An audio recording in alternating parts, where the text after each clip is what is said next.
पढ़ियों, आज जो मेरे पॉडकास्ट के मेहमान हैं, ये पॉडकास्ट ख़ास होगा उन लोगों के लिए जो बच्चे अभी फर्स्ट ईयर सेकंड ईयर कर रहे हैं और पायलट बनना चाहते हैं या फिर एविएशन की फील्ड में जाना चाहते हैं। ये उन वालिदैन के लिए भी है जिनके बच्चे अभी फर्स्ट ईयर सेकंड ईयर में हैं और उनका ये ख्वाब है कि हमारे बच्चे पायलट बने या एविएशन की फील्ड में जाएँ।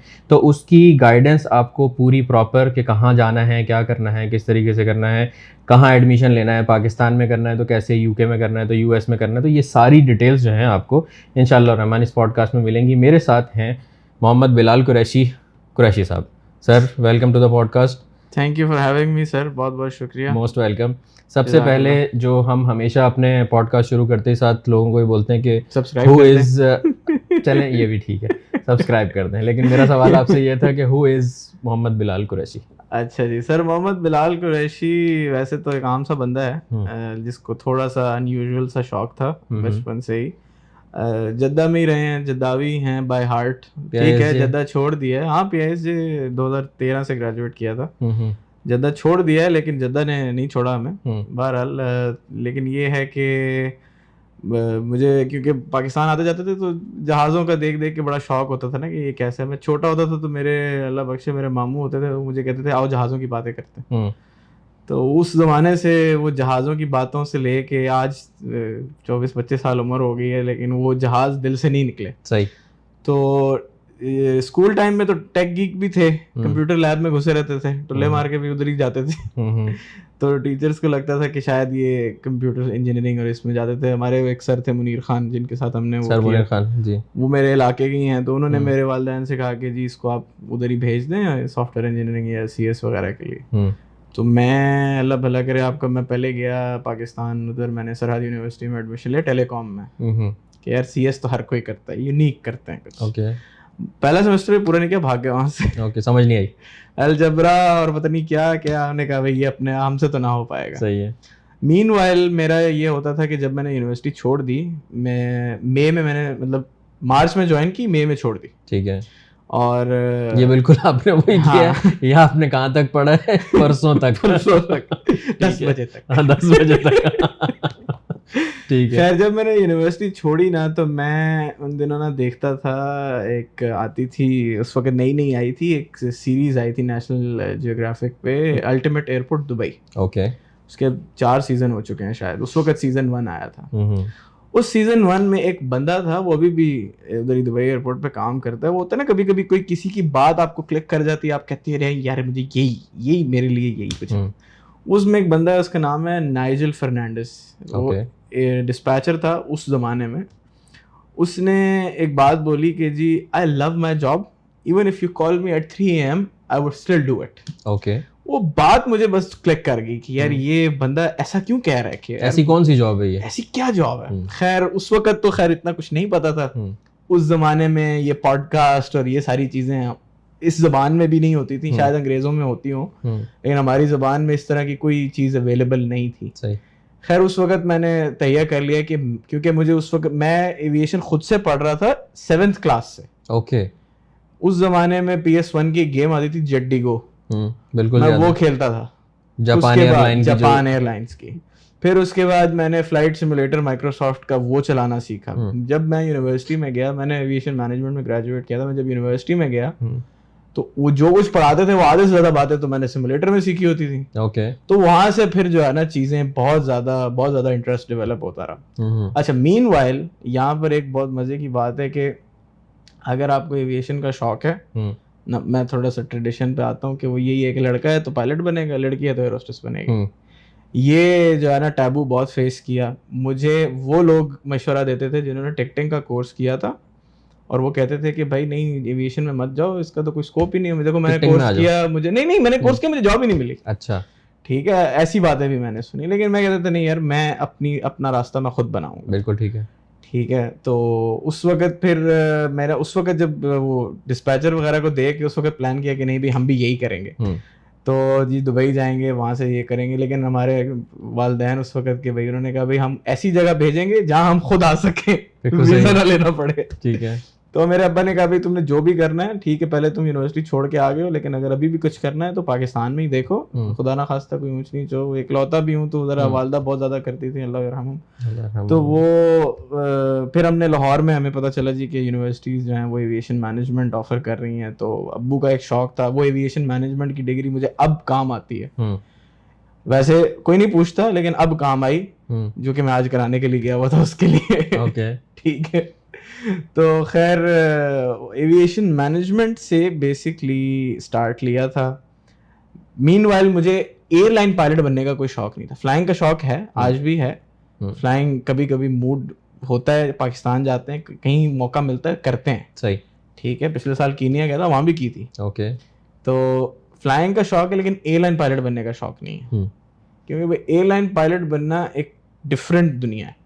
ठीक है, वो भी करना चाहिए। बहुत ज़्यादातर बच्चों का यही होता है, बचपन में जहाज़ वहाज़ देख फैसिनेट होता है, क्योंकि जहाज़ आपको फैसिनेट इसलिए करता है क्योंकि वो अगेंस्ट द नेचर है। अल्लाह ताला ने आपको उड़ने की सलाहियत नहीं दी, तो क्योंकि वो अगेंस्ट द नेचर है, वो आपको फैसिनेट करता है। और उसके ऊपर फिर बहुत सारे स्कैम्स भी होते हैं, और बहुत सारी मिस गाइडेंस भी होती है, और बहुत सारी चीज़ें होती हैं। और फिर कुछ लोग निकल जाते हैं, अपना रास्ता बना लेते हैं, जो नहीं बना पाते वो फिर अपने इंस्टीट्यूट्स को गालियाँ देते हैं। बिल्कुल सही है। तो you need to figure out in the first place कि आया आप उस चीज़ के लिए बने भी हैं या नहीं। ये नहीं है कि किसी ने कह दिया या किसी ने कर लिया तो वैसा ही एग्जैक्टली आपके साथ भी हो। मैं ऐसे लोगों को भी जानता हूँ यहीं जद्दा में, वो सेल्फ मेड पायलट्स हैं, आज चीफ पायलट हैं XYZ एकेडमी के। ऐसे लोगों को भी जानता हूँ जो सेल्फ मेड पायलट्स हैं, आज कैप्टन बने हुए हैं। ठीक है, सेल्फ मेड मतलब कि खुद स्पॉन्सर करके, खुद जहाज उड़ा के। ओके। तो आपने अपना रास्ता खुद बनाना होता है। मैं इटसेल्फ अपने लिए अगर बात करूं तो मैंने अपना रास्ता क्या चुना था, जब मेरा एविएशन मैनेजमेंट का तीसरा साल स्टार्ट हुआ, मुझे तभी रियलाइज हो गया कि सिर्फ किताबें चाटने से कुछ नहीं होगा, बाहर निकल के लोगों से मिलना पड़ेगा। ठीक है। वहां से उस दिन से मैंने पढ़ना छोड़ दिया। मैं सिर्फ एग्जाम्स के 1-2 दिन पहले पढ़ के बस, ठीक है, पेपर दे दिए, पास हो गए, बस ठीक है। घसीटते भी 3 GPA हमने पूरा कर लिया, ठीक है, 4 में से।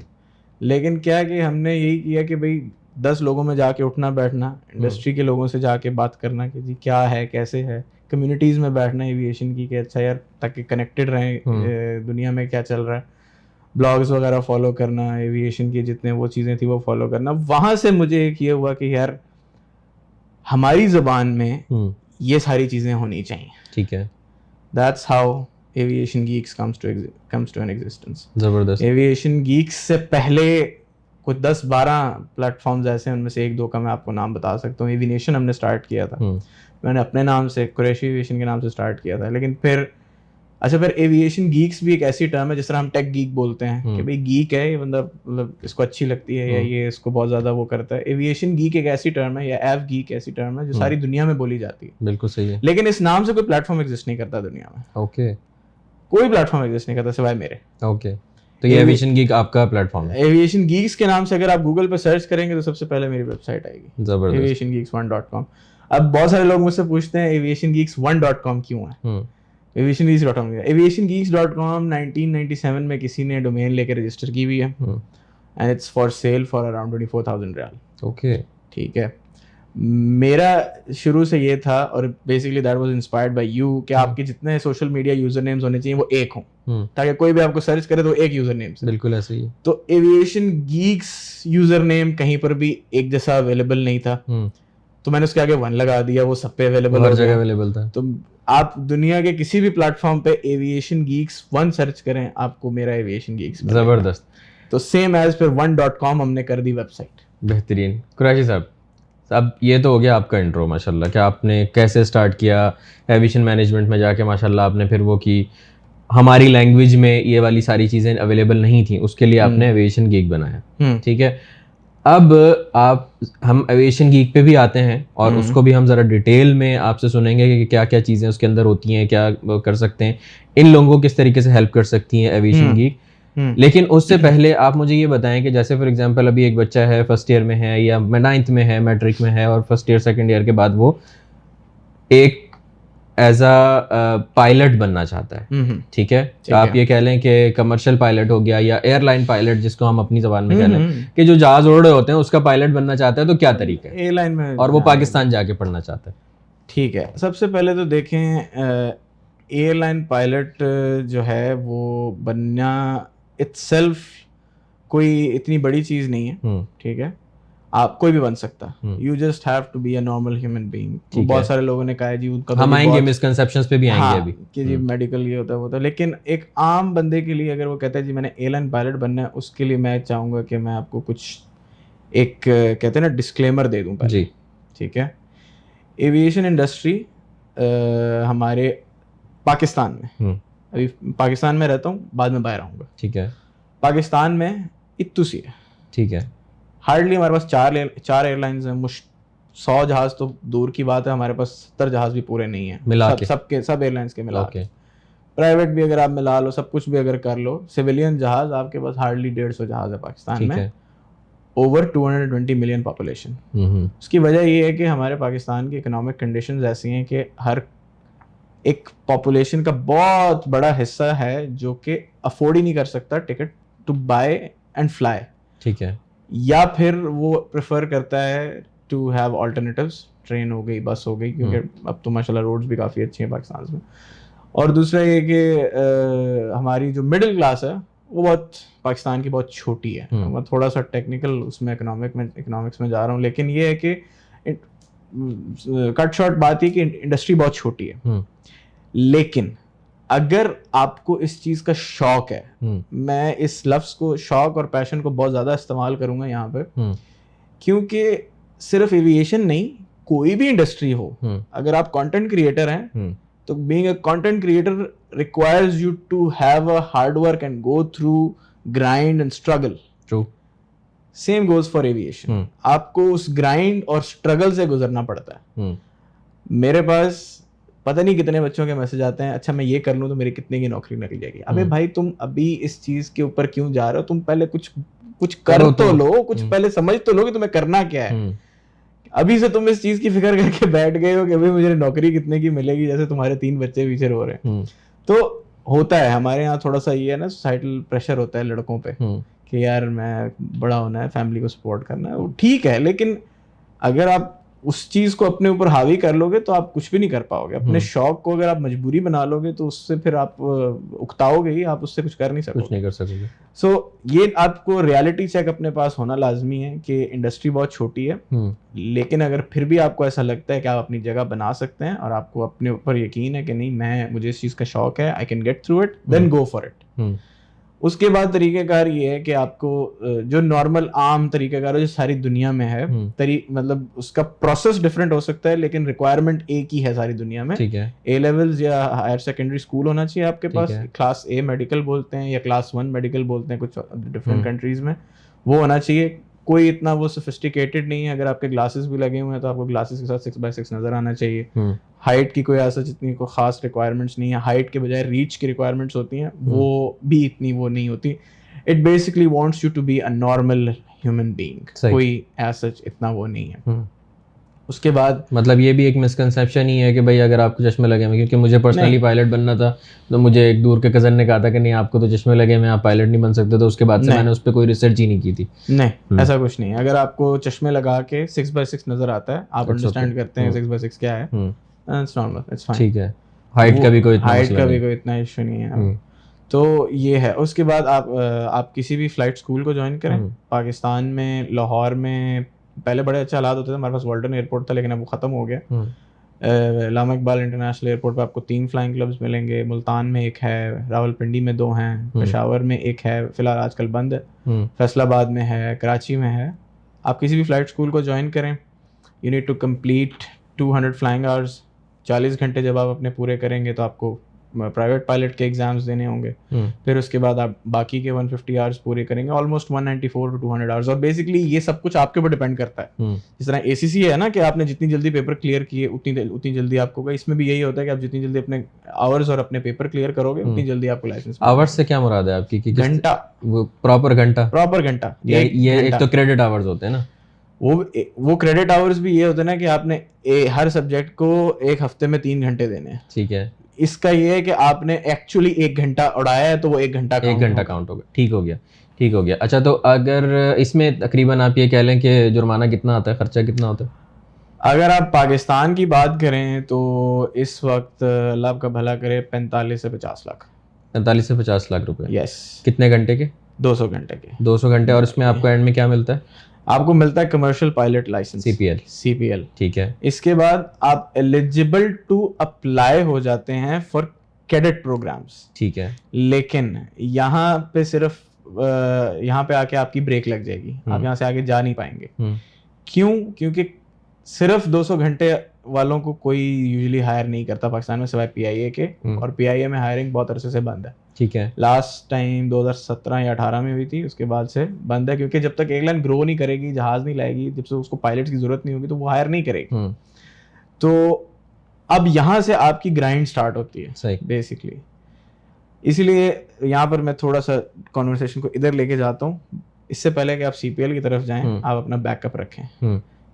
CPL आपकी क्वालिफिकेशन नहीं है, क्वालिफिकेशन आपकी इंटरमीडिएट या A लेवल ही रहेगी। ठीक है। आप बैचलर्स ग्रेजुएट नहीं होंगे या मास्टर्स ग्रेजुएट नहीं होंगे, so you need to have a backup.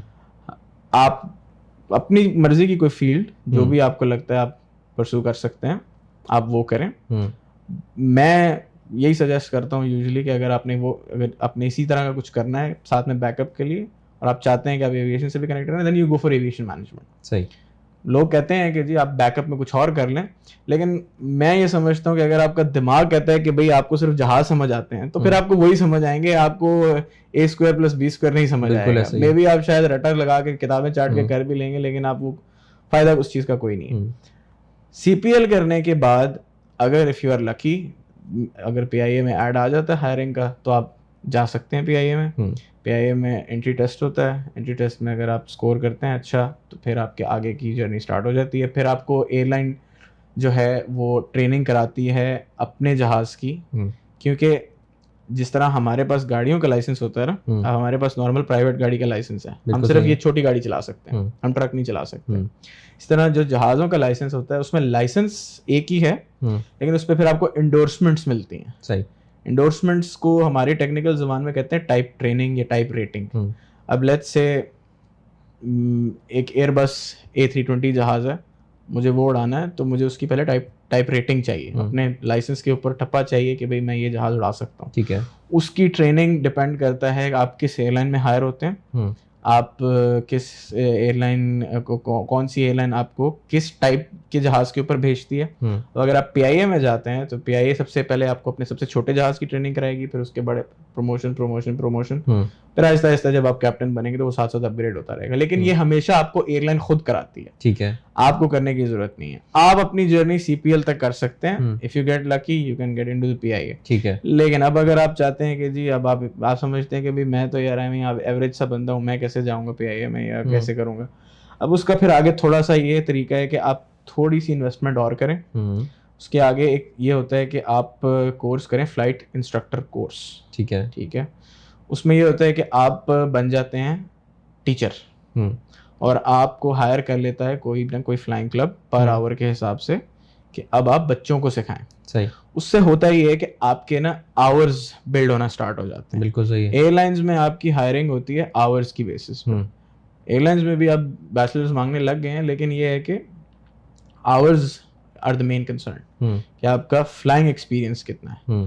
तो जब आप एज अ फ्लाइट इंस्ट्रक्टर होते हैं तो basically you start making money, although Pakistan में इतना कोई अच्छा स्टैंडर्ड नहीं है, but if you are in your grind then you have to survive. ऐसे ही। ठीक है। That's the hard part, that's the struggle part. तो आप अपनी स्ट्रगल को जारी रखें।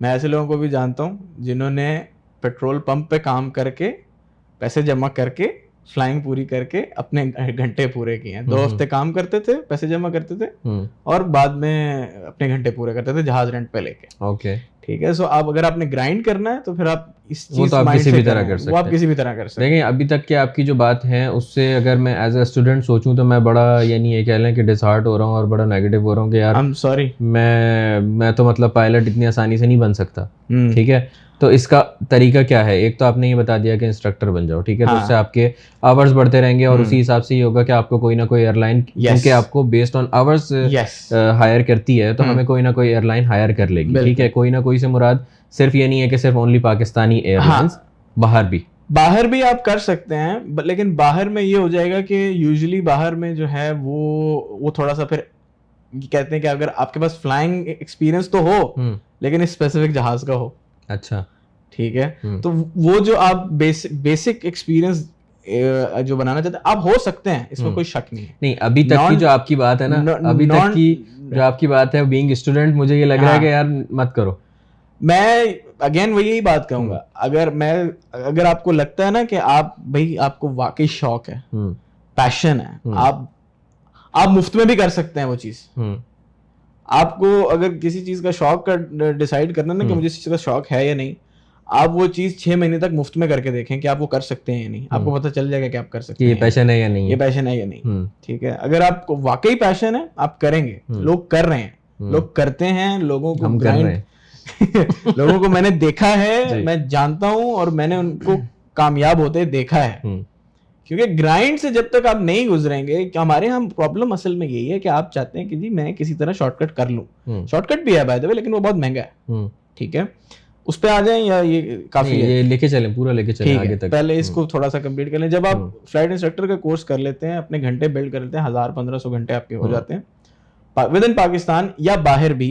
अगर कोई आपको as a non type rated pilot hire कर ले, if you get lucky, you can go for it very easily. Airline आपको खुद ट्रेनिंग कराएगी, you can be a pilot, that's it.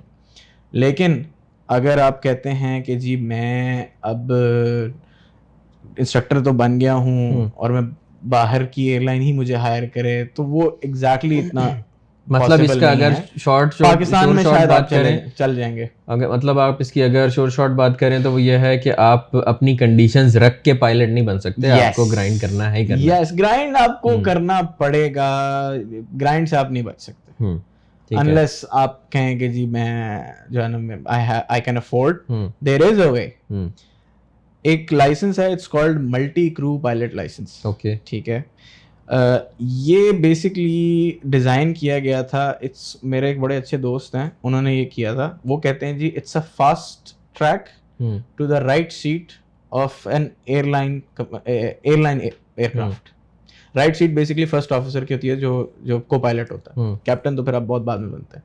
Fast track का मतलब ये है कि आप बेसिकली जो भी ये एकेडमी कराती है, आप उसको बोलें कि भाई ये लो मेरे पैसे, और वो एकेडमी आपको थोड़ा बहुत रगड़ा वगड़ा लगा के राइट सीट पे बैठा देती है नौकरी समेत। ठीक है, किस एयरलाइन की? हमारे करीब में रीजन में जो है ये एयर अरेबिया में होता है। ओके, एयर अरेबिया का एक कोलैबोरेशन है T3 टर्मिनल 3 एविएशन एकेडमी है शारजा में, उनके साथ। They offer MPL, multi crew pilot licence. उनकी फीस है तकरीबन 1 मिलियन दिरहम।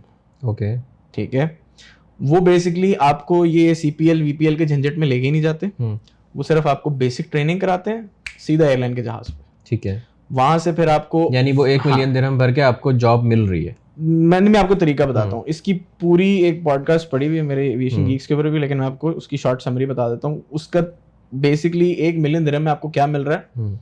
आपको एक मल्टी क्रू पायलट लाइसेंस मिल रहा है, साथ CPL के बाद एक और लाइसेंस होता है, it's called ATPL, airline transport pilot licence. और ATPL जो है वो 1500 घंटे तक फ्रोजन होता है, 1500 घंटे के बाद वो अनफ्रोज होता है। 1 मिलियन दिरहम में आपको 1500 घंटे एयरलाइन के जहाज के, ATPL और आपका जो MPL है, ये 3 चीजें मिलती हैं। जब आपके पास ये 3 चीजें होती हैं ना, फिर आप दुनिया की किसी एयरलाइन में चले जाएं, आपको कोई नहीं रोकेगा। ओके, कि आपके पास एयरबस A320 या किसी भी जेट एयरक्राफ्ट का 1500 घंटे का एक्सपीरियंस है और आपके पास एयरलाइन ट्रांसपोर्ट पायलट लाइसेंस है। आपके पास ये 2 चीजें हैं, आप दुनिया की किसी एयरलाइन को आप खुद आप अपनी मर्जी की एयरलाइन, आप अपनी कंडीशंस पे एयरलाइन चूज कर सकते हैं। अबे पैसे भर दिए ना, ठीक है। तो लेकिन फिर ये है ना कि आप वो अगर आप वाकई अफोर्ड कर सकते हैं तो आप वो मैक्सिमम 1 से 2 साल में रिकवर कर लेंगे, उस सारी जिंदगी रिकवर करते रहेंगे फिर। सही। ठीक है। तो लेकिन ये है कि फिर obviously eight the end of the day not everyone can afford it, of course. ठीक है। और कन्वेंशन मैं समझता हूँ कन्वेंशनल जो तरीका है कि आप स्टेप बाय स्टेप चलें, उस जर्नी में ज्यादा मजा है। मजा भी है, फिर वो पैशन आपका प्रॉपर रहेगा, फिर वो आपका पैशन प्रॉपर रहेगा। आप सिर्फ ऐसा नहीं है कि आप बस बैग पकड़ के जा रहे हैं, ऑफिस जाने वाले हिसाब हो जाएगा ना आप वो, क्योंकि जर्नी जो है वो एक लव स्टोरी होती है हर पायलट की। जिसने भी वो जर्नी गुजारी है ना, आप किसी भी पायलट से पूछ लें, कभी आप नेक्स्ट टाइम ट्रैवल करें, पायलट से मिलें, वो एक प्रॉपर आपको अपनी लव स्टोरी सुनाएगा। बेटा मैंने ऐसे किया, मैंने ये किया, पहले मैंने ये किया, ये किया, ये किया। यूजुअली ज़्यादातर लोग पाकिस्तान में एयरफोर्स से शिफ्ट होके आते हैं सिविल में, बट स्टिल वो एक जर्नी है, वो एक प्रॉपर तरीका है। मैं एक ऐसे बंदे को जानता हूँ, उसने मुझे बताया कि मैं जब जहाज़ में पहली दफ़ा बैठा तो मैं जहाज़ उड़ाने के लिए बैठा था। जबरदस्त। एयरफोर्स में हायरिंग हो गई तो कहते जब पहली दफ़ा जहाज़ में बैठा तो उड़ाने के लिए बैठा था। वाह जिंदाबाद। मैंने कहा ये सही है। इसी बात पे मैं आप लोगों से एक बात कहता हूँ कि अगर कोई पायलट हमें देख रहा है और वो जैसे या तो जद्दा बेस्ड है या जद्दा आता है कभी भी, तो सामने मेरा इंस्टाग्राम लिखा हुआ है, मुझसे रब्ता कीजिए और मेरे पॉडकास्ट पे ज़रूर आके अपनी लव स्टोरी सुनाइएगा कि किस तरीके से आपकी जर्नी थी। और कैप्टन होने चाहिए आप, कि कैप्टन आप कैसे बने, ठीक है ना। पूरा प्रोसीजर, ये जो क्राई साहब ने इस चीज़ की बात की है कि एक पूरी लव स्टोरी होती है पूरा, कि बंदा जब जहाज़ में बैठता है तो फिर उसको आगे किस तरीके से लेके चलता है, तो वो चीज़ ज़रा आप लोग अगर आके खुद शेयर करें तो वो मैं ज़रूर सुनना चाहूँगा और पार्टियाँ भी सुनना चाहेंगी। Please continue.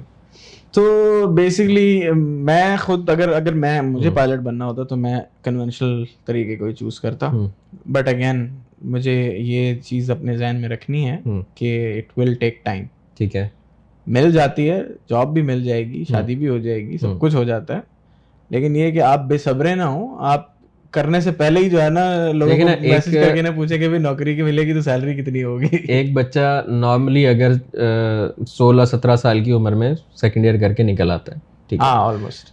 तो अगर आप ये कह लें कि 17 साल की उम्र से वो ये सारी ग्राइंड स्टार्ट करता है, जिसके अंदर CPL PPL वगैरह भी हो गए, और फिर आके आपका ये सारा कुछ हो गया, तो किस एज तक अंदाज़न वो एक कमर्शियल पायलट बन सकता है? सर मैं ऐसे लोगों को भी जानता हूँ जो 21 साल की उम्र में बन गए थे।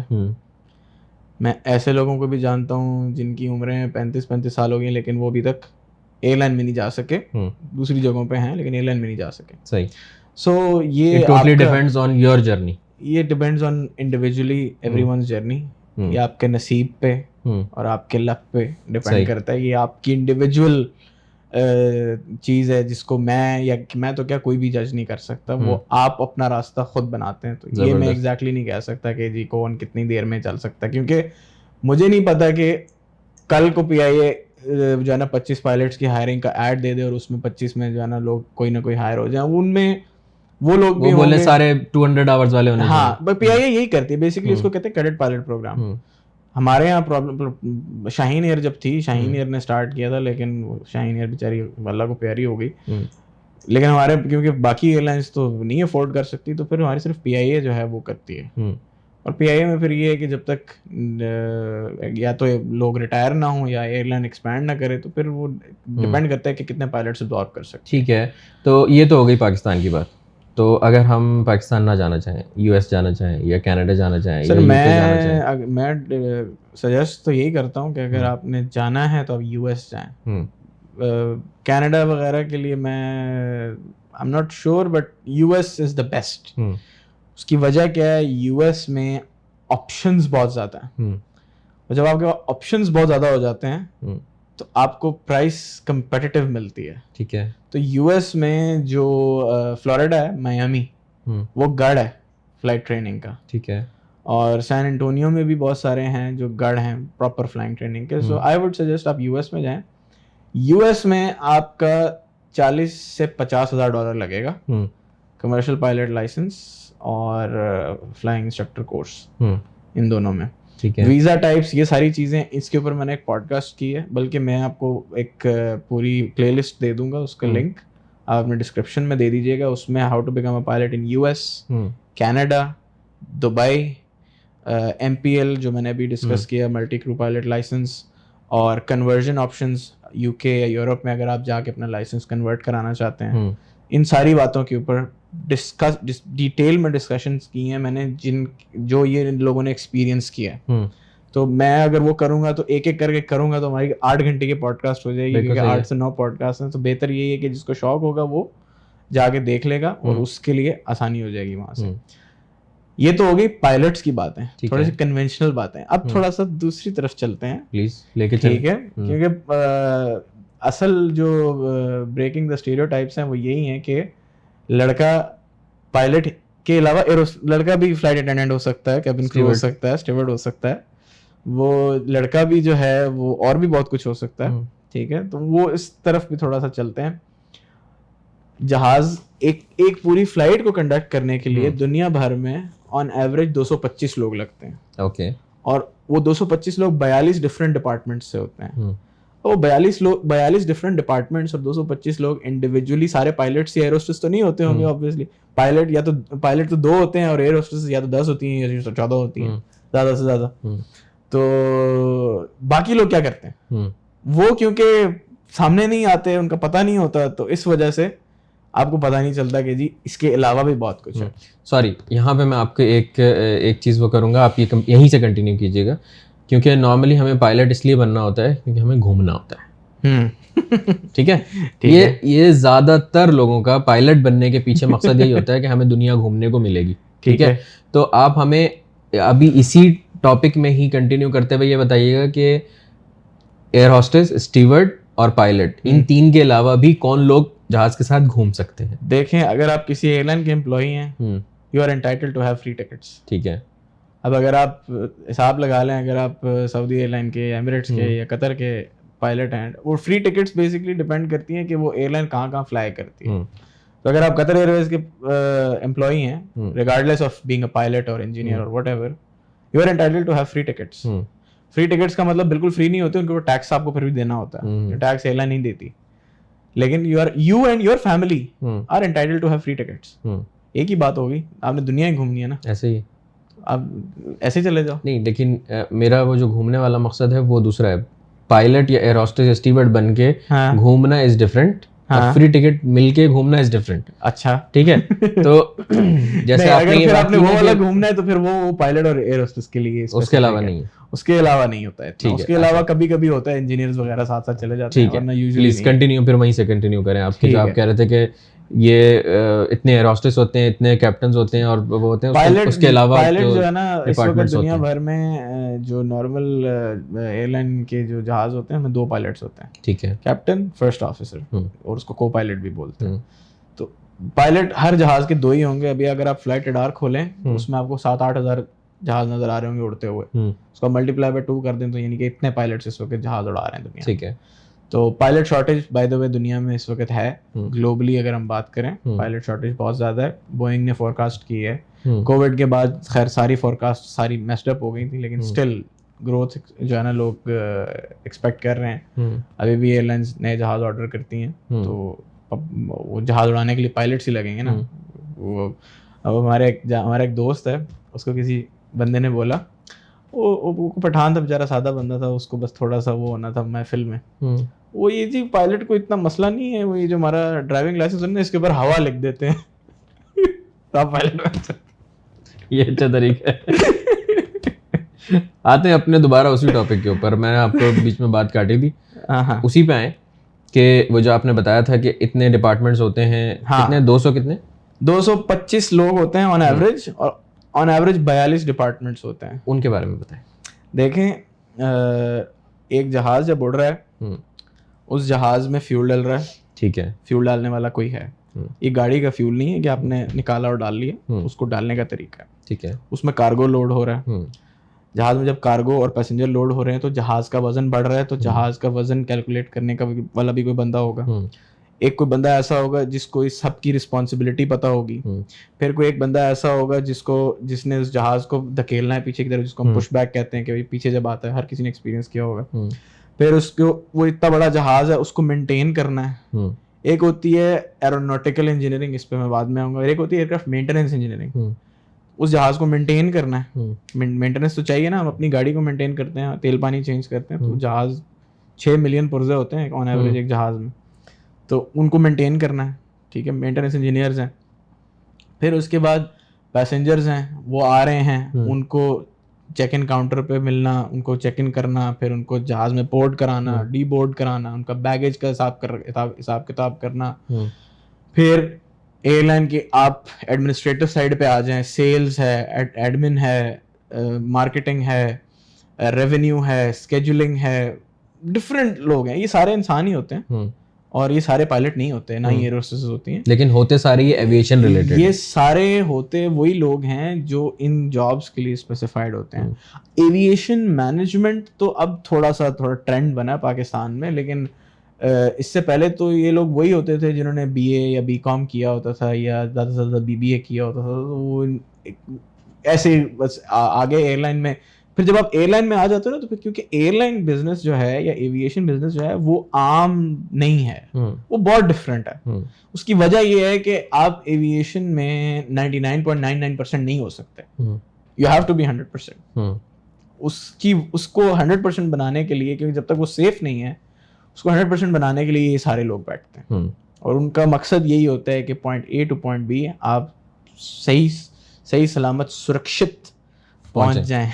ठीक है, तो ये सारी चीजें इन्वॉल्व होती हैं। आप इस तरफ को भी एक्सप्लोर करें। इस तरफ को एक्सप्लोर करने के लिए हमारे पाकिस्तान में कौन कौन सी यूनिवर्सिटीज़ हैं, क्या कोर्सेज हैं? सर पाकिस्तान में अब तो भरमार है कोर्सेज बेचना, तो आजकल पाकिस्तान में हॉट केक की तरह जो है ना कोर्सेज बिकते हैं। नहीं, कोर्सेज से मुराद मेरे बैचलर्स वगैरह की बात कर रहा हूं। मैं डिफरेंट उसमें जा रहा था। नहीं मैं वो वाले कोर्सेज की बात इधर-उधर निकल गया था। नहीं आप इधर-उधर ना निकले, आप वहीं के वहीं रहें। बैचलर्स कोर्सेज बोला ना, तो बैचलर्स वगैरह से रिलेटेड बात कर रहा हूं, या ऐसे इंस्टीट्यूट जो स्पेसिफिकली एविएशन से रिलेटेड हो। इस्लामाबाद में एयर यूनिवर्सिटी है। मेरे पास बहुत सारे बच्चे आते हैं कि जी बेस्ट यूनिवर्सिटी कौन सी है? भाई बेस्ट यूनिवर्सिटी वो है जो आप अफोर्ड कर सकते हैं, ठीक है। इस्लामाबाद में यूनिवर्सिटी है, एविएशन मैनेजमेंट ऑफर करती है, एयरक्राफ्ट मेंटेनेंस इंजीनियरिंग ऑफर होती है वहाँ पे। एयर यूनिवर्सिटी है, इंस्टीट्यूट ऑफ स्पेस टेक्नोलॉजी की कोलैबोरेशन है एविएशन ट्रेनिंग हब के नाम से उनके साथ। फिर उसके बाद लाहौर में यूनिवर्सिटी ऑफ लाहौर है, यूनिवर्सिटी ऑफ मैनेजमेंट टेक्नोलॉजी है, सुपीरियर यूनिवर्सिटी है। मैंने सुना था कि एक और यूनिवर्सिटी भी कोई ये लेके आ रही है प्रोग्राम, लेकिन ये 3 यूनिवर्सिटीज़ हैं। उसके अलावा मेंटेनेंस इंजीनियरिंग की तरफ आएँ तो एरोलाइन इंस्टीट्यूट है एक, और एक IAME है, institute of aircraft maintenance engineering. IAME के जो CEO हैं उनको मैं बड़ी अच्छी तरह जानता हूँ। He is been working really hard, क्योंकि इस तरफ भी ग्राइंड का एक रास्ता है, so he is been really trying to ease that ground for everyone, क्योंकि पाकिस्तान में अपॉर्चुनिटीज़ बहुत थोड़ी हैं, तो he is trying to get outside the box. उन्होंने बहुत सारे बच्चों को मलेशिया में और दुबई में इंस्टीट्यूट के बिहाफ पे ऑन जॉब ट्रेनिंग्स कराई हैं। तो इसके अलावा कराची में अगर आप आ जाएं, तो कराची में इस वक्त सिर्फ PF कीट है जो कि एविएशन मैनेजमेंट कराती है, और एविएशन मेंटेनेंस इंजीनियरिंग के लिए PIA ट्रेनिंग सेंटर है, और उसके अलावा एक हॉक एविएशन सर्विसेज है। आई एम नॉट श्योर अभी हैं वो या नहीं, बट उनका नाम था एक, शायद होंगे, एग्जैक्टली नॉट श्योर। उसके अलावा सियालकोट में यूनिवर्सिटी ऑफ सियालकोट है, फैसलाबाद में यूनिवर्सिटी ऑफ फैसलाबाद है, एविएशन मैनेजमेंट ऑफर। आपने कहाँ से किया? मैंने जहाँ से किया वो यूनिवर्सिटी अब ऑफर नहीं करती बेसिकली। मैंने जब किया, आपको निकाल के उन्होंने कुंडी लगा दी, अब नहीं पढ़ाएंगे। मैं लिटरली ये समझता हूँ कि जब मैं गया था अपने इसके लिए, मैं यूनिवर्सिटी ऑफ मैनेजमेंट टेक्नोलॉजी में एडमिशन लेने के लिए गया था। हमारे PISA के बहुत बच्चे वहाँ जाते हैं, कभी कभी UMT वाले यहाँ आके सेमिनार्स भी कराते थे PISA में, एक दफ़ा हमारे होते हुए भी कराया था। तो लेकिन जब मैं वहाँ गया, अगेन वही बात है कि बेस्ट यूनिवर्सिटी वो है जो आप अफोर्ड कर सकते। बिल्कुल सही है। तो मुझे एट दैट पॉइंट लगा कि मैं शायद ये अफोर्ड नहीं कर सकूंगा, तो फिर मैंने एक और यूनिवर्सिटी में स्विच कर लिया। मेरी जो डिग्री है जिस यूनिवर्सिटी से मुझे इशू की थी, दैट वाज NCBAE, बड़ी पुरानी यूनिवर्सिटी है, लम्स, और ये एक ज़माने में कम्पीट करते थे, national college of business administration and economics. 13 में इन्होंने अपना प्रोग्राम लॉन्च किया था एक इंस्टीट्यूट की कोलैब के साथ. It was called institute of aviation and technology. 2019 में ये इंस्टीट्यूट बंद हो गया था अपने आखिरी बैच को, क्योंकि डिग्री एनसीबी इशू करती थी, पढ़ाना वगैरह सारी चीज़ें वो इंस्टीट्यूट केटर करता था. तो वो फिर इंस्टीट्यूट जब बंद हो गया तो यूनिवर्सिटी ने भी फिर वो डिग्री जो प्रोग्राम था वो जो है वो ख़त्म करा दिया. बट इस वक्त अगर आप जाएं पाकिस्तान, लाहौर में मैंने किया था, तो लाहौर में इस वक्त जो अच्छा है वो सुपीरियर यूनिवर्सिटी का कुछ बेहतर है. मैं ये नहीं, बहुत सारे लोग समझते हैं कि जी वो बहुत अच्छा है तो उधर ही चले जाते हैं. कोई एंडोर्समेंट नहीं है किसी यूनिवर्सिटी के लिए, लेकिन बेहतर ही है कि आप अपनी रिसर्च खुद करके जाएं. हाँ, सबको देखें, जो ऑप्शंस हैं वो सबको देखें. मैं अगली बात इसी पे आ रहा था. पाकिस्तान में अब थोड़ा जाके चीज़ें काफ़ी बेहतर हो गई हैं, क्योंकि ज़ाहिर सी बात है, एक वक्त गुजरता है तो तजर्बा आता है सबको. अब पाकिस्तान में टीचर्स भी हैं अवेलेबल जिन्होंने प्रॉपर एविएशन मैनेजमेंट की हैं. बहुत सारे लोग ऐसे हैं जो गए बाहर मास्टर्स वगैरह करके आए, पढ़ाने लग गए.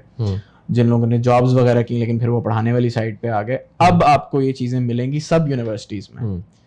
मैंने 2018 में एक वीडियो बनाई थी, मेरे चैनल पे भी पड़ी होगी. उस वक्त मैंने ये कहा था कि पाकिस्तान में यूनिवर्सिटीज़ में एविएशन पढ़ाने के लिए एविएशन सेंट्रिक फैकल्टी आपको किसी यूनिवर्सिटी में नहीं मिलेगी. सो अगर पीएफ कीट में कुछ एक दो टीचर्स थे जिनका मैं समझता था, उनमें एक थे जो कि पाकिस्तान के वाहिद पीएचडी एविएशन मैनेजमेंट है, डॉक्टर वली मुगनी. फिर उन्होंने अपना भी, अब डॉक्टर वली मुगनी का भी अपना इंस्टीट्यूट है कराची में,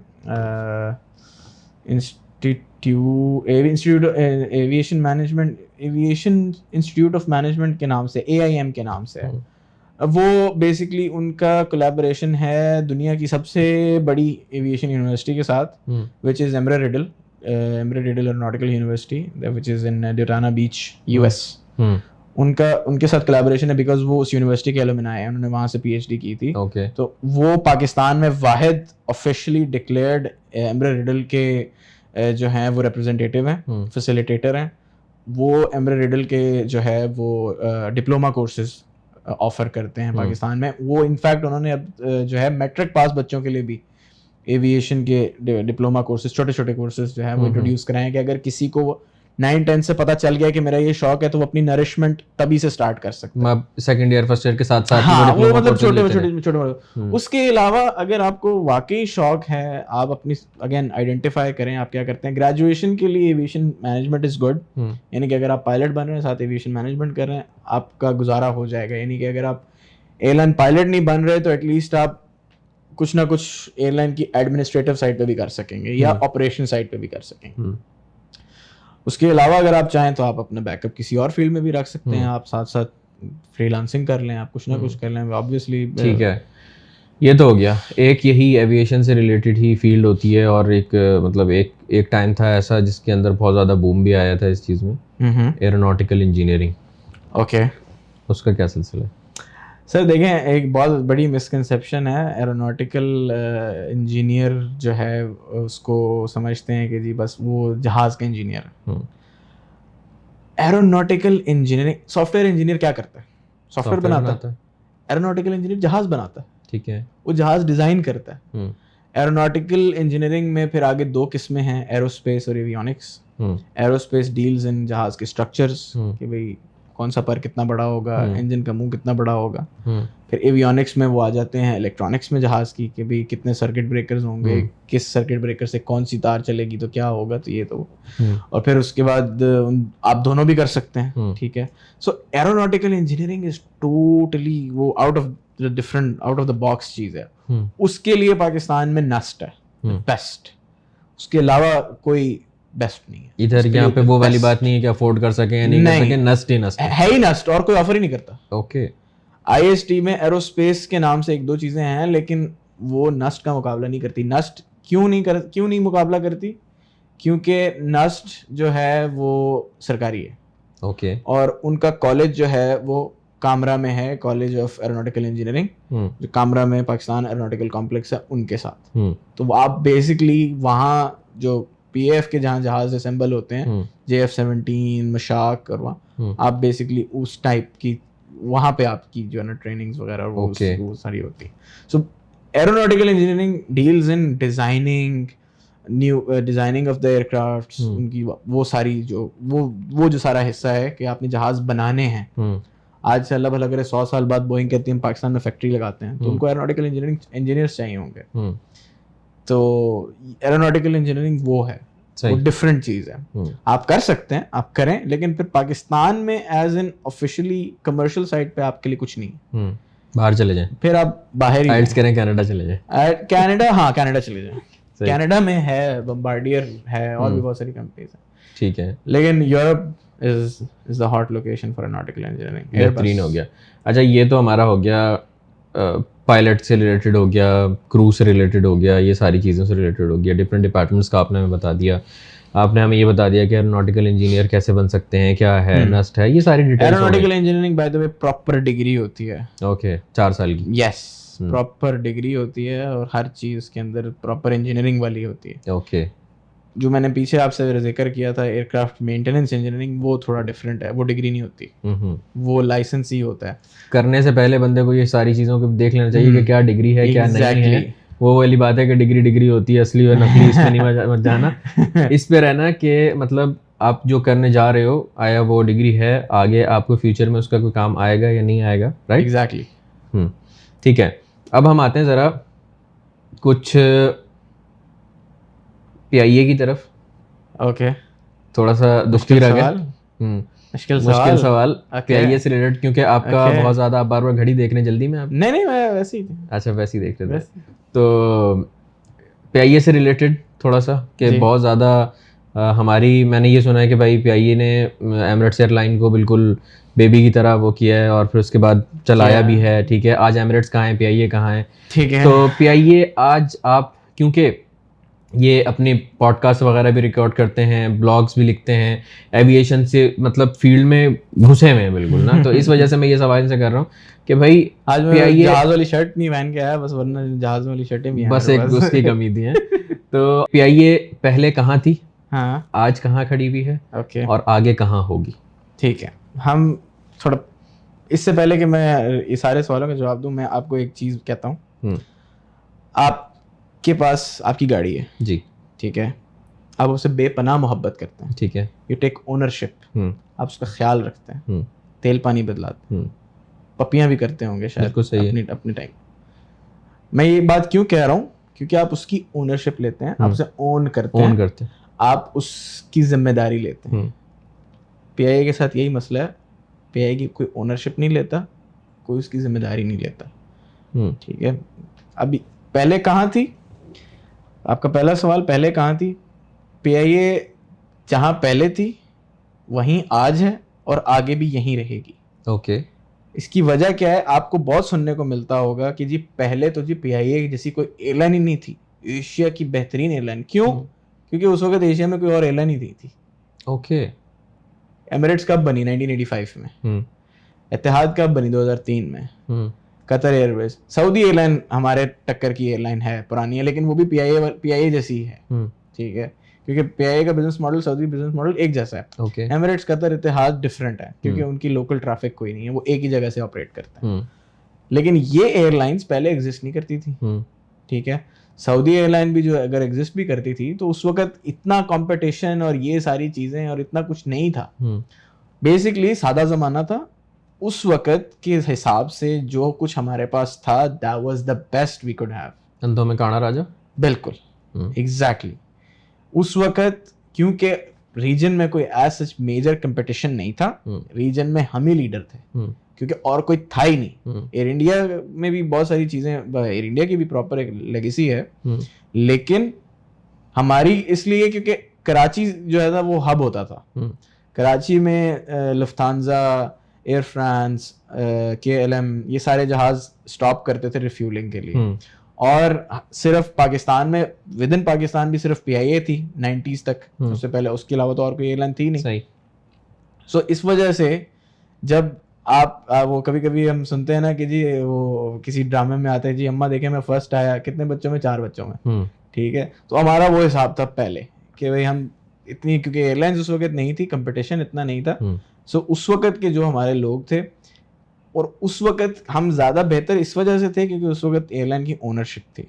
उस वक्त के जो लोग थे, अगर आप उनकी स्टोरी सुने तो आप उनके प्रोफेशनलिज्म को सुन के आश्चर्य करेंगे कि यार ऐसे लोग भी थे। और अगर आज आप देखें, आए दिन कोई ना कोई, खैर माशाल्लाह अभी काफ़ी अरसे से कोई स्कैंडल नहीं आया PIA का, लेकिन आम दिनों में कोई ना कोई बात आई होती थी मीडिया में कि जी आज ये हो गया, आज ये हो गया, आज ये हो गया। ठीक है, पहले ऐसे क्यों नहीं होता था? क्योंकि पहले प्रोफेशनलिज्म था, लोग ओनरशिप लेते थे। तो मतलब हम इसको इस तरह भी कह सकते हैं ना कि पहले सिस्टम बेहतर था और जो चलाने वाले थे वो भी बेहतर थे। एग्जैक्टली। तो फिर मैं एक ex-PIA एम्प्लॉई से पढ़ा हूँ। He had an experience of 40 years with PIA. He retired as a GM marketing. उनको देख के प्रोफेशनलिज्म और ऑनेस्टी जो मैंने एक्सपीरियंस की, आप हिसाब लगा लें उस हिसाब से। मैं आपको एक किस्सा सुनाता हूँ, ठीक है, ये सच्चा किस्सा। PIA की हिस्ट्री में जो सबसे बेहतरीन CEO जिसको माना जाता है, ही वाज एयर मार्शल नूर खान। किसी फ्लाइट में एयर मार्शल नूर खान कोई मसला हुआ, ही केम इनटू द कॉकपिट, तो कैप्टन ने उसको बाहर भेज दिया। He was the CEO of airline और वो सर्विंग एयर मार्शल भी था एयरफोर्स का। कैप्टन ने उसको बाहर भेज दिया क्योंकि जहाज में कैप्टन की अथॉरिटी है। फ्लाइट लैंड हो गई, सब कुछ हो गया। CEO ने कैप्टन को बुलाया अपोलोजाइज करने के लिए कि मैं कॉकपिट में आ गया था, मेरी गलती, आई एम सॉरी। आज कोई करेगा? ये लेवल था प्रोफेशनलिज्म का कि भाई आप जो जहां पे है उसको उसी लेवल पे रख के काम किया जा रहा था। आज PIA के हालात जो हम देखते हैं उसकी सबसे बड़ी वजह जो है रेड टेप, सबसे बड़ी पॉलिटिकल इन्फ्लुएंस। ठीक है, PIA और कुछ नहीं तो कुछ नहीं, इस वक्त हर साल 20 अरब रुपए का टीका लगाती है गवर्नमेंट को कि भाई हमें दो, हमारे पास पैसे नहीं है ऑपरेट करने के लिए। उसकी वजह क्या है? आप एयरलाइन को अगर आपने कोई कारोबार, आपने चैनल बनाया, सब कुछ बनाया, आप at the end of the day इसको बिजनेस समझते हो अपना। एयरलाइन भी एक बिजनेस है, it is suppose to make money. अब अगर आप मनी मेकिंग वाले डिसीजंस नहीं लोगे, आप मनी लूजिंग वाले डिसीजंस लोगे, तो फिर ये पैसा जो टीका लगा रही है PIA हर साल, ये आपका और मेरा पैसा है जो कि टैक्सेस हम देते हैं, ऐसे ही वो PIA में जाते हैं। सिर्फ क्या वो 10 से 15 हज़ार लोग जो PIA में काम कर रहे हैं, हमेशा ब्लैकमेल करने का तरीका यही होता है कि जी लोगों की जॉब्स हैं। तो फिर इसमें कोई ऐसा हम ये नहीं कह सकेंगे ना कि जो पहले जो काम करने का तरीका था, या जब PIA जब बनी थी उस ज़माने में, जब उसने एमिरेट्स को भी खड़ा किया था, सब कुछ किया था, तो तब PIA बहुत बेहतर हुआ करती थी। अगर उसी लेवल की अगर उसी लेवल की आज भी होती तो शायद कहीं और होती। प्रोफेशनलिज्म की आप अगर बात करें तो वो प्रोफेशनलिज्म अब नहीं है PIA में कहीं भी, सवाल दूर दूर तक नहीं है। आपको हर तरह के स्कैंडल्स मिलेंगे, शायद पहले भी होते होंगे, हर जगह अच्छे बुरे लोग होते हैं, लेकिन अब ये कि रेशो बहुत ज्यादा बढ़ गई। या ये हो सकता है कि पहले यूट्यूब नहीं था, पहले सोशल मीडिया नहीं था कि स्कैंडल्स बाहर आते उस हिसाब से। हाँ ठीक है, लेकिन स्टिल हमारे पास दुनिया के बेहतरीन जहाज होते थे, हमारे पास दुनिया की बेहतरीन टेक्नोलॉजी। तो फिर ऐसी सऊदी एयरलाइन का क्रू हमारे पास ट्रेन होता था, एमिरेट्स का क्रू हमारे पास ट्रेन होता था, माल्टा यूरोप का छोटा सा जो है ना कंट्री है, उनकी एयरलाइन हमने खड़ी की। एमिरेट्स को हमने खड़ा नहीं किया था, बेसिकली हमने अपने जहाज और क्रू लीज पे दिए थे। That's a normal thing we still do. आज भी एयरलाइंस ये लीज पे लेती हैं। इसमें ये कहना कि जी PIA ने खड़ा किया था, इसमें वो कोई ऐसा वो नहीं है। लेकिन यस, हेल्प आउट किया था, स्टैंडर्ड्स, ये वो सारी चीजें PIA ने उस जमाने में जो है वो किया था। एक मिथ है, although it's not true, but मैं आपको फिर भी बता देता हूँ। वो कहते हैं जी जो EK फ्लाइट है ना जो PIA की है, सॉरी एमिरेट्स की जो है, वो EK से जो शुरू होती है, इसका मतलब है एमिरेट्स कराची, क्योंकि एमिरेट्स की जो पहली फ्लाइट थी that was Dubai to Karachi, EK 601। सही। सो वो कहते हैं कि जी Emirates Karachi, that's why it's EK, but it's not true. But ये बात ट्रू है कि एमिरेट्स की पहली flight that was EK 601 from Dubai to Karachi. Okay, ज़बरदस्त। तो अगर हम जो आप ये कह लें कि पास्ट और प्रेजेंट को देखते हुए फ्यूचर का अगर फोरकास्ट करें, तो PIA पहले यहाँ थी, आज यहाँ है, तो परसों फिर यहाँ होगी, ये कह सकते हैं? या इसको हम ये कह लेंगे जहाज़ की तरह दोबारा उड़ जाएगी? पिछले तकरीबन 10 सालों से तो जो मैं फॉलो कर रहा हूँ PIA को, मैं जब यूनिवर्सिटी में मेरा पहला दिन था ना, हमसे टीचर्स ने पूछा क्या करना, सर PIA ठीक करेंगे। हंसने लगे, हाँ भाई ठीक है, तुम्हारे जैसे बहुत आए चले गए। PIA जहाँ पहले थी वो वहीं स्टैग्नेंट खड़ी है। लास्ट PIA ने प्रॉफिट्स जो बनाए थे वो तकरीबन 2004 या 5 में बनाए थे। रीजन क्या है? फाइनेंशियल डिसीजंस नहीं ले रहे ना आप फाइनेंशियली वायबल डिसीजंस नहीं ले रहे। मैं आपको इसकी एग्जांपल देता हूँ। आपके पास एक जहाज है जिसमें 300 लोग आप लेके जा सकते हैं, लेकिन आप उसमें सिर्फ 70 लोग लेके जा रहे हैं। आप उस पे भी आप वही जहाज चला रहे हैं, क्यों आप चलाएंगे? Not a financial viable decision, लेकिन आप ले रहे हैं। आपके पास एक जहाज है जो कि 14 घंटे फ्लाई कर सकता है, लेकिन आप ऐसे रूट्स ही नहीं खोल रहे। आपके पास सिर्फ एक कनाडा का रूट है। वो जहाज आपको ये कह के बेचा गया था कि आप US डायरेक्ट आएंगे, आज तक नहीं आए। जहाज रिटायर होने की एज आ गई उनकी। PIA जहाज डायरेक्ट नहीं जाता US? नहीं। वाओ। PIA का जहाज एक जमाने तक यूरोप साइड से जाता है, लेकिन हाँ यूरोप जाता है। और आजकल हम बैन है 2020 के बाद से। ओके। वो जो फेक पायलट स्कैंडल हुआ था, उसके बाद से we have been banned. It's not just the PIA, all Pakistani airlines are banned in Europe because of the safety ratings. वो भंड जो है वो सिविल एविएशन के पर्सपेक्टिव में सही कि सिविल एविएशन की तरफ से अब क्योंकि अब काफ़ी बेहतर हो गया, क्योंकि सिविल एविएशन ने अपना लाइसेंसिंग टोटली आउटसोर्स कर दिया UK सिविल एविएशन को। अब पाकिस्तान में जो लाइसेंसिंग के एग्जाम्स होते हैं वो UK के स्टैंडर्ड्स पे होते हैं और उसी तरह के उस तरह हिसाब से होते हैं। ज़बरदस्त। पहले डिफरेंट तरीका था। ठीक है। अच्छा जी, यहीं पे ही PIA से रिलेटेड ही अभी रिसेंटली एक क्रैश हुआ था 8303 कराची में, जिसमें मेडे कह के उन्होंने जहाज़ क्रैश कर दिया था। पहले तो आप हमें बताएं कि मेडे क्या होता है, ठीक है? दूसरा ये कि आपका उस पर क्या इनपुट है या क्या आपका पर्सपेक्टिव है कि वो जहाज़ क्यों क्रैश हुआ था और क्या रीज़न थे उसके पीछे? देखें, I am not the right person to ask this question, but मैं आपको कुछ फैक्ट्स स्टेट कर सकता हूँ, बिकॉज मैं ना तो आपका पॉइंट ऑफ व्यू क्या है ये मैं आपको फैक्ट्स बता सकता हूँ। मैं कोई इन्वेस्टिगेटर नहीं हूँ और ना ही मैं कोई पायलट हूँ जो कि मैं किसी पायलट की एबिलिटी को जज करूँ।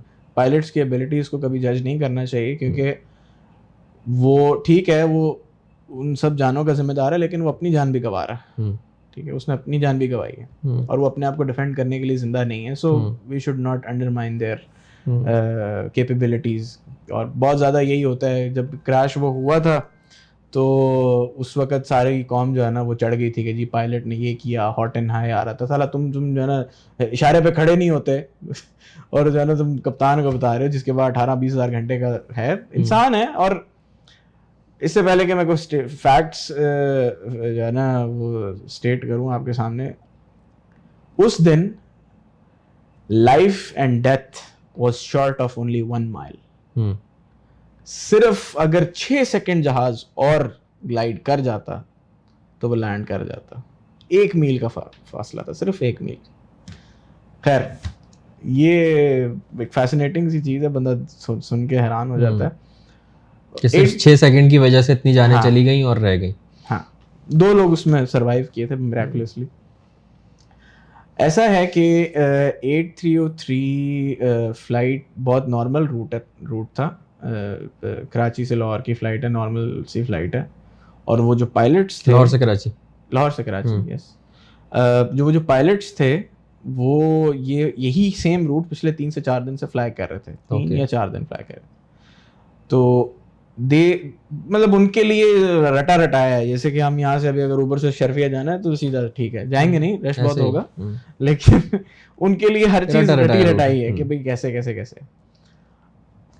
कांट से मच, बट ऐसा मुझे नहीं लगता कि एक एक्सपीरियंस पायलट कभी ऐसा करेगा। बट किसी ना किसी वजह से, वो वजह क्या है वो कभी इन्वेस्टिगेशन रिपोर्ट जब आ जाएगी तो पता चलेगा। They thought that we are okay, but they were not okay. They were being told that you guys are not okay, take a 360-degree turn. But उन्होंने कहा, वो पायलट ने कहा जी नहीं we are established. Established का मतलब ये होता है कि रनवे की फ्रीक्वेंसी होती है, वो जैसे ही जहाज पकड़ लेता है तो फिर जहाज अपने आप रनवे पे खुद नीचे आ जाता है। ILS बोलते हैं उसको, इंस्ट्रूमेंट लैंडिंग सिस्टम। तो उन्होंने कहा जी हम established हैं। एयर ट्रैफिक कंट्रोल कह रहा है आप बहुत हाई है, अपनी जो है ना जो उसकी हाइट है उससे बहुत ज़्यादा ऊपर है। उन्होंने कहा जी आप एक 360 डिग्री चक्कर लें। 360 मतलब ये कि आप एक गोल दायरा बनाएं, मतलब गोल दायरे में चक्कर काटें और साथ साथ आप हाइट लूज करें, डिसेंड करें। और फिर आप अपनी स्पीड और हाइट मेंटेन करके प्रॉपर लैंडिंग वाली अप्रोच की उसके ऊपर उसकी कॉन्फ़िगरेशन में आके लैंड कर। बट उस दिन उन्होंने कहा जी नहीं, वी आर एस्टैब्लिश्ड, मतलब जैसे जैसे रिजिड जवाब था कोई। तो और जब वो लैंडिंग के लिए आए, वो जहाज जो था उसके गियर जो टायर होते हैं वो नहीं खुले हुए थे, तो जो इंजन्स थे वो रनवे पे रगड़े खाए उन्होंने। मुझे आज भी याद है जिस दिन ये क्रैश हुआ था, हमारा जो ये कम्युनिटी ग्रुप है, चैट ग्रुप है, उसमें हमारे एक बड़े अच्छे दोस्त हैं, मोहम्मद हसन अंसारी नाम है उनका। वैसे वो पेशे से बिजनेसमैन है लेकिन एंथुसियास्ट हैं। उन्होंने ये चीज़ सजेस्ट की थी क्योंकि हमारे ही एक लड़का था स्पॉटर, उसने इस जहाज की क्रैश से कुछ मोमेंट्स बिफोर पहले पिक्चर ली थी कराची में। तो उसमें उसके जो इंजन्स थे वो रगड़े हुए नजर आ रहे थे। तो उन्होंने सजेस्ट किया कि ये जहाज जो है ना रगड़ा खाया रनवे पे। अब ऐसा है कि जब आप ज़्यादा स्पीड में आ रहे होते हैं, एक स्पेसिफिक स्पीड से आपकी स्पीड ज़्यादा होती है तो आपके टायर नहीं खुलते। वो नहीं खुले थे। अब क्या हो रहा था, उन्हें लगा नहीं खुले या वो खोलना भूल गए, वो एक डिफरेंट बहुत लंबी डिबेट। बहरहाल वो जहाज उनका रनवे पे रगड़ा खाया उसने।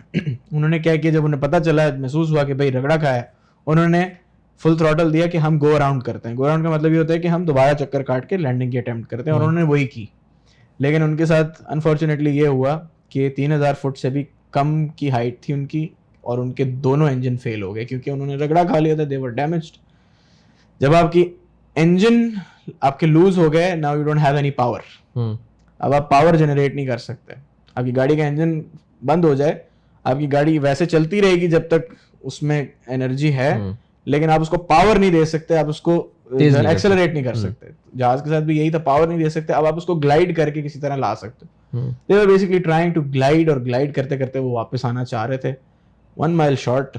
उस दिन बस जिंदगी और मौत में 1 मील का फासला था, और उनकी जो है ना वो लिखी हुई थी। बट अगेन जो एक क्रैश होता है वो हमें नहीं हो जाता, it's a series of events. उस दिन सीरीज ऑफ इवेंट्स ऐसे थे कि ये हुआ ये हुआ ये हुआ। वो कभी जब हमारे पास प्रॉपर कंप्लीट इन्वेस्टिगेशन रिपोर्ट होगी, वैसे ये जहाज से ही रिलेटेड मैंने अक्सर सुना है, और हो सकता है ये बात सही भी हो, कि जहाज की जो राइड होती है वो वर्ल्ड सेफेस्ट राइड है। यस, ठीक है। और जहाज ऐसा नहीं होता कि यूँ उड़ा धप गिर गया, नहीं। इसके पीछे सीरीज होती है पूरी गलतियों की, या आप ये कह लें कि इंसिडेंट्स की या इवेंट्स की, फिर उसके बाद जाके एंड में जहाज गिरता है। इंटरेस्टिंग बात बताता हूँ। जो उस दिन जहाज, जो टाइप का जहाज था एयरबस A320 जो क्रैश हुआ, उसके दुनिया में जब से वो जहाज बना, 1967 में वो जहाज पहली दफा बना था, तब से लेके अब तक सिर्फ 15 मेजर क्रैश हुए हैं। उन 15 में से 2 पाकिस्तान में हुए हैं। एयर ब्लू का था वो, जो इस्लामाबाद में गिरा था। Yes, that was the same aircraft type. Okay. Margalla hills में मेरे ख्याल से क्रैश हुआ था बैक इन 2010। तो और अल्लाह यरहमहुम जमीअन, जिनका उसमें इंतकाल हुआ, अल्लाह ताला उनकी मग़फ़िरत उस जहाज के तकरीबन 150 मिलियन, यानी हाँ 10 crore 50 lakh, am I right? Maybe. However, 150 million 155 million plus flying hours हैं दुनिया भर में। यानी कि जितने भी जहाज उस टाइप के बने हैं उन सबके अगर आप फ्लाइंग आवर्स काउंट करें तो तकरीबन 150 मिलियन से ज़्यादा बनते हैं। वाओ। Safe flying hours. तो वो इतना सेफ जहाज है। जबरदस्त। आपने एक सवाल पूछा था, मेडे क्या होता है? मेडे सिर्फ एविएशन में नहीं यूज होता, इट्स डिस्ट्रेस सिग्नल। अगर आप किसी इमरजेंसी में हैं या डिस्ट्रेस में हैं तो आप मेडे कॉल करते हैं कि जी मेडे मेडे मेडे, मेरे साथ ये हो गया। अब वो आप मेडिकल इमरजेंसी भी हो सकती है, इंजन फेलियर भी हो सकती है। इसी इंसिडेंट से रिलेटेड एक मूवी है सली। हाँ, okay.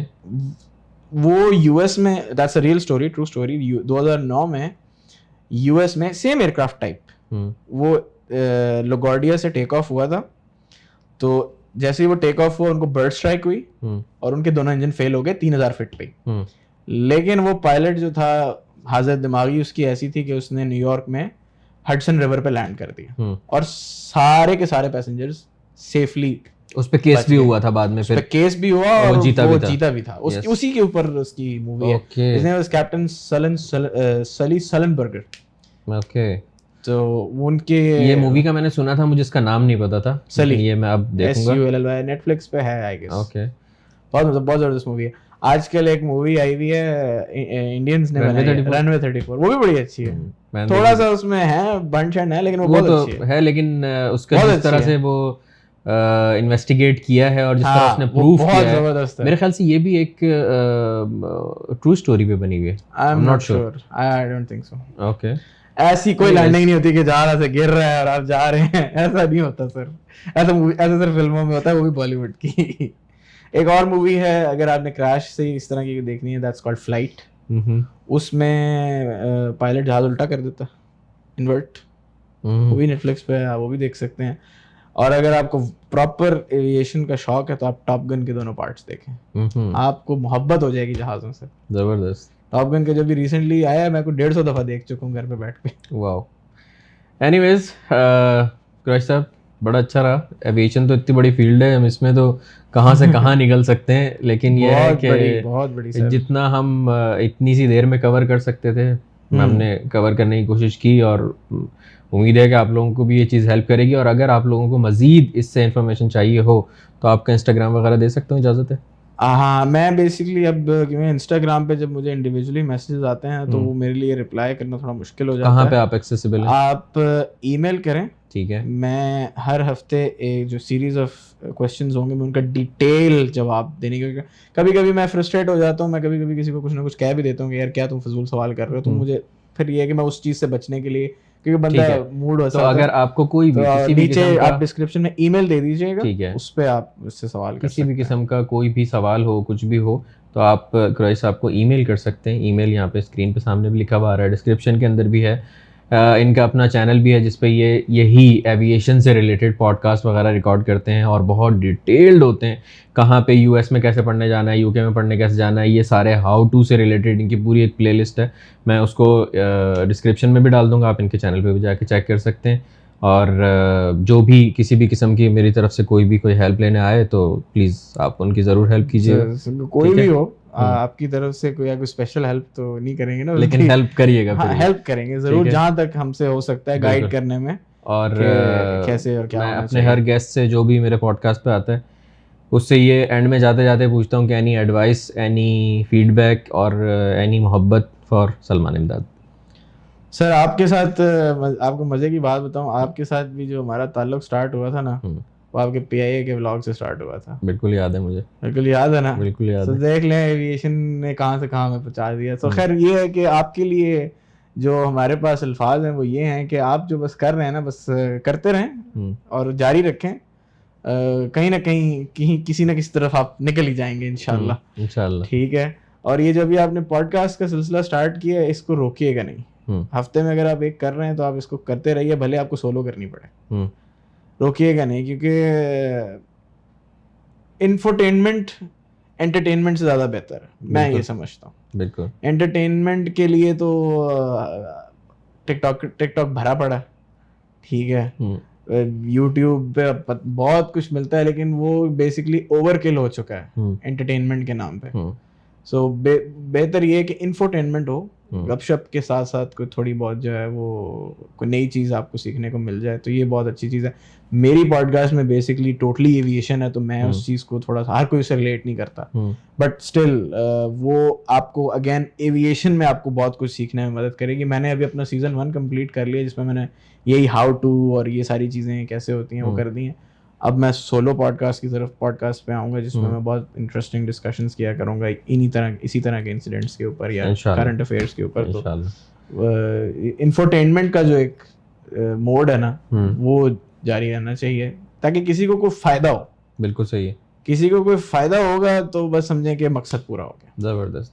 Thank you so much इस अमेजिंग फीडबैक के लिए, और इंशाल्लाह रहमान ये जारी रहेगा जब तक हम हैं, इंशाल्लाह बिज़निल्लाह। तो इसी के साथ साथ अपना बहुत सारा ख्याल रखिएगा। प्लस ये है कि अगर आप लोगों को हमें किसी भी किस्म का सपोर्ट करना हो और आप लोग चाहते हैं कि ये इंफोटेनमेंट वाला सिलसिला जारी रहे, तो ये स्क्रीन पे सामने लिखा हुआ आ रहा है कि हमें सपोर्ट करने के लिए आप पैट्रियन पे हमारे पैट्रॉन बन सकते हैं। डिस्क्रिप्शन में उसका लिंक है। और एक सिर्फ पैट्रियन ही है जहाँ पे मुझे अपना एग्जैक्ट यूज़र नेम नहीं मिला, तो मैंने इस वजह से रियल सलमान इमदाद कर दिया उसको। तो आप वहाँ पे जाके मुझे सपोर्ट कर सकते हैं, मेरे पैट्रॉन बन सकते हैं।